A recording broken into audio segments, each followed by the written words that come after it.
Magandang araw mga bossing, sa naghahanap po dyan ng SUV, diesel engine, automatic transmission. Baka makonsider nyo yung ating unit ngayon. Napakagwapong Toyota Fortuner na B-variant, 2.4 liters na turbo diesel, 4x2 unit mga bossing. Yan. Silver metallic ang kulay ng ating unit na to. Loading neto is Wednesday, ending 6. Naka-projector headlight na LED na yung ilaw. And naka all disc brake na yan, naka 2-tone mags na, R18, naka Dunlop tires pa, naka chrome yung kanyang door handle tsaka window panel. Then meron siyang lagay ng bicycle sa taas tsaka sa likuran mga boss, papakita natin mamaya.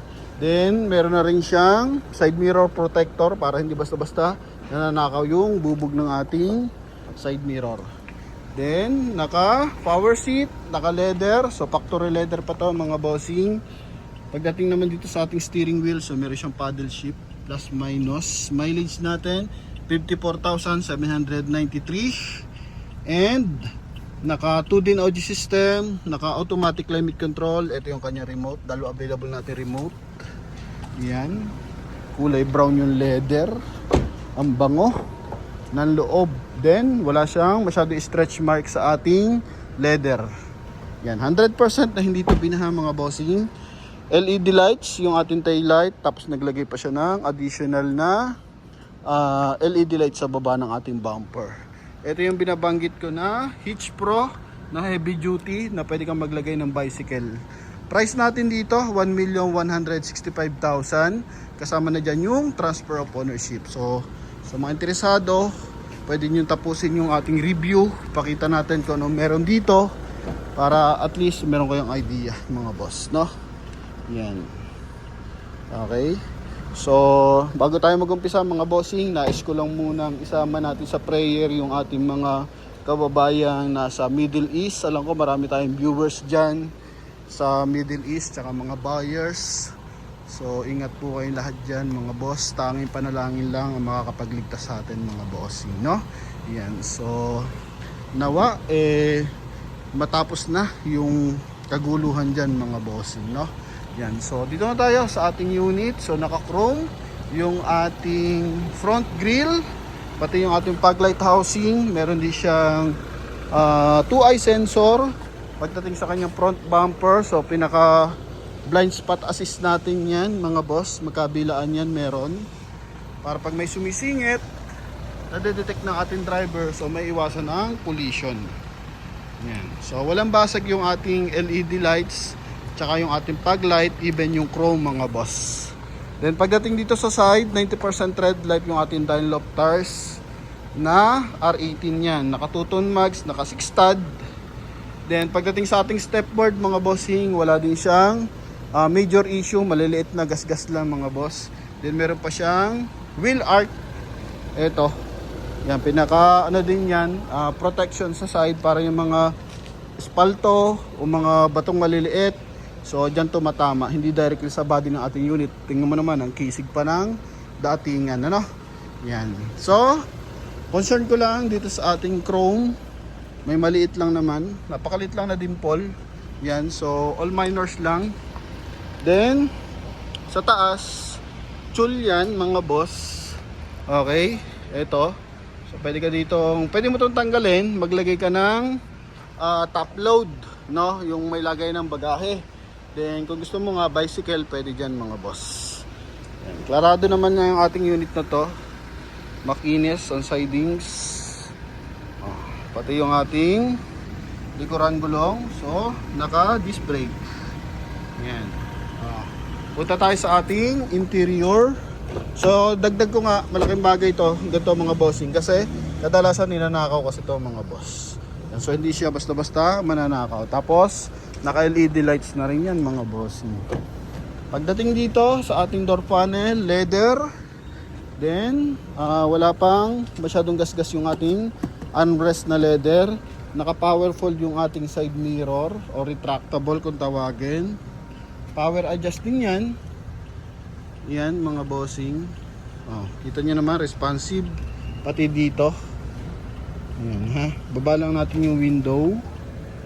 Tapos sa ating steering wheel, so stock pa naman yung kanyang leather. Then dito, wood accent mga boss. Dito naman sa ating aircon blower, so meron siyang silver accent. Pagdating sa ating meter cluster, kulay blue yung ilaw, tsaka kulay white. So ang ganda ng combination color. And dito naman, so check natin kung may apply navigation. So parang wala mga boss. Okay, so lagyan natin sa home. Sa ano pala to? Music mga bossing. Okay, so dyan mo makikita, no, dyan mo makikita once na mag-reverse ka, nandiyan yung camera. So may built-in camera kasi itong ating Toyota Fortuner. Yan mga boss. Then dito naman leather, and dito leather din sa side. So wala naman mga punit yung leather, magkabilaan. And kulay blue din yung kanyang ilaw. Yan. Then ito yung ating push start, ito yung ating remote, ito yung ating cup holder, wood accent na center console. Yan, automatic climate control, so sensor. Pwede dito, harap at likod. Pwede naman sa harap lang mag-off. So on and off yung ating reverse parking sensor. Yan, so 0.5 natin pero medyo makulimlim na kasi. Kulay gray yung ating ceiling, so sobrang linis niyan. Tapos sun visor with mirror, with lights. Dito naman ganon din mga boss. Tapos cold door yung kanyang pinaka fabric dito. Then ito yung ating leather, so naka factory leather pa yung ating mga upuan. Okay, buksan lang natin yung ating mga bintana para mas maliwanag yung ito mga boss. So klarado pa, pati yung sidings, pati yung ating silver accent sa ating door panel. Busina, naka-upgrade na ang busina nito mga boss. Wow, ang pogi ng busina. 'Di ba? Yayamanin horn kung tawagin. Ito yung ating power seat. Ito. Yan. Okay. All goods equipped. Ito yung second row. Oh. Yung ating floor matting original pa from Toyota, so release 2018 pa. Sa likuran, so sariwa pa yung likuran, wala masyadong stretch mark. Then may armrest, may cup holder. Tapos yung ating mga aircon lower, so goods na goods, pati ceiling, so wala mga nakalundo. Yan. Ha? Dito naman yung likuran na window. So lahat ng ating window, so Toyota yan. LED, walang basag, magkabilaan. Yan. Okay, so eto nakakonect sa chassis to mga bossing. So if ever na may bicycle, so pwede kang mag-shoot dyan ng bicycle mga boss. So I think Atenista yung ano neto, owner, kasi may sticker siya ng Ateneo. Yan, naka power tailgate yan mga bossing. Oh, ha? Para if ever na magkakarga tayo, hassle free, pindot-pindot lang. Tapos leather din yung ating likuran. Yan, ha? Then ito, detachable naman to kung sakasakali. So sobrang presentable pa ang ating unit.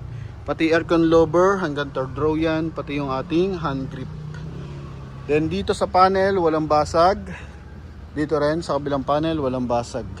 Pati yung ating mga hydraulic assist na yan, so equip. Then pindutin mo lang to. Yan, para buwaba yung ating backdoor panel. So ito yung sensor. Yan, 4 yan mga boss. Para kung umaatras, merong additional na blind spot assist yung ating driver. So tungo tayo sa kabilang side. Stepboard natin, goods na goods rin. Ganda ng kulay oh. Sarap siguro na itong tingnan titigan sa garahe mga boss. Yan. So dalawang bike yung pwede sa taas mga bossing. Then second row, dito may maliit lang gas-gas lang. Ito yung ating second row sa right side mga bossing. Yan. So wala pa mga punit yung leather niya.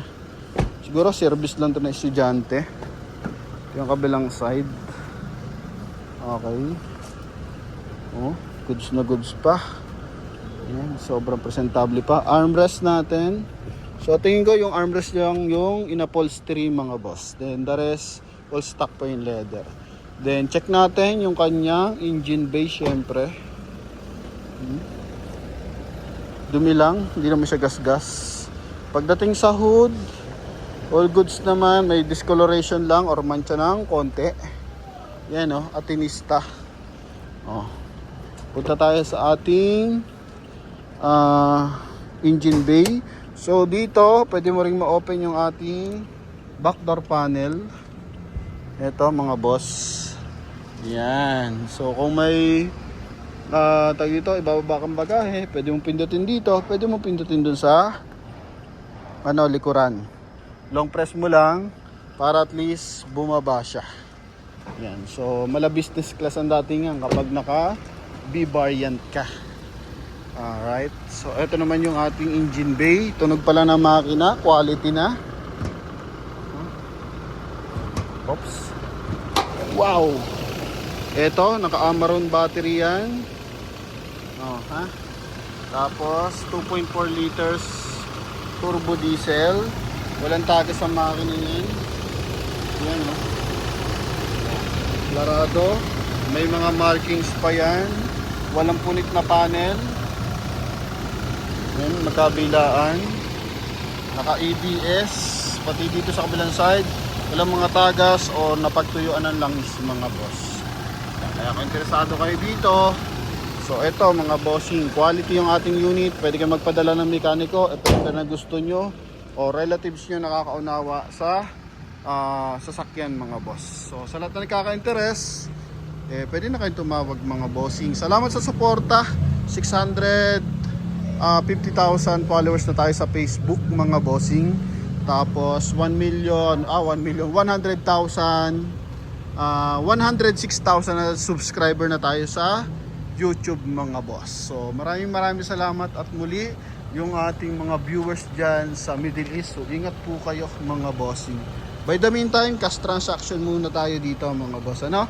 Wala pa po tayong financing for now sa Promote PH mga boss. Kasi nga tulad niyan, so if in case na gusto niyo sasakyan, kapos ang pera nyo, mag-loan kayo ng pera sa bangko para at least pambili niyo sasakyan mga bossing. Tulad niyan, merong krisis sa mga OFW.